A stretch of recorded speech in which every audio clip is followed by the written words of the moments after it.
Hello mga kasigabo, June 26 full episode. Sa Envy naman ay dumating ang nanay at tatay ni Sa at nagreklamo si Nick Arto na kailangan ay demolish mo yan, sabi niya sa hepe ng pulis.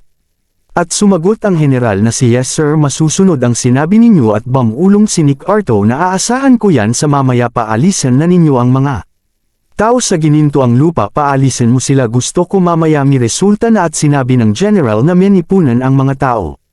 At nakapila na ang mga tauhan ng mga pulis at sinabi ng general na mga halang ang sikmura ng mga tao sa gininto ang lupa, kaya wala kayo papalagpasin.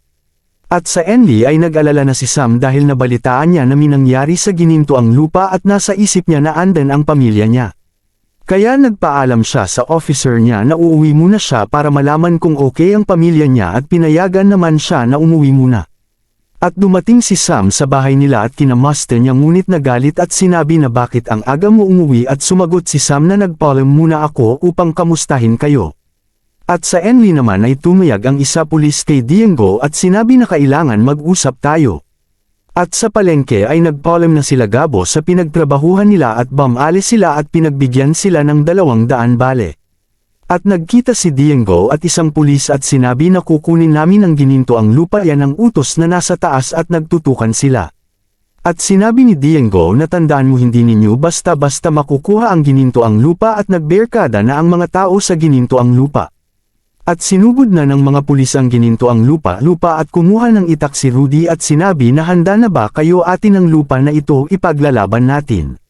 Nakasalubong nila Gabo ang tatlo at sinabi na Gabo, sama na kami sa grupo ninyo, at sinabi ng isang tropa ni Gabo na sasama mo ba ito, baka lokohin tayo ng mga ito. At sinabi ni Gabo, mabuti pa humanap kayo ng ibang grupo, hindi ko kayo kailangan sa grupo ko, at umalis na sila Gabo.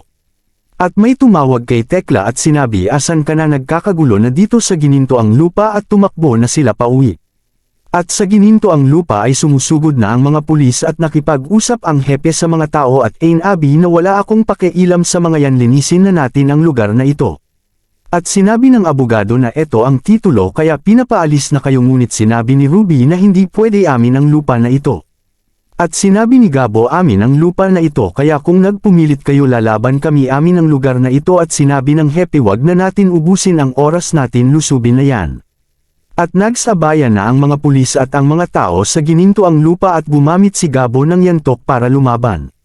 At sa gilid ay nagmamasid si Diego at nakita niya si Gabo ng akmang babarilan na ni Diego ay hamarang si Rudy at tinamaan ng bala si Rudy.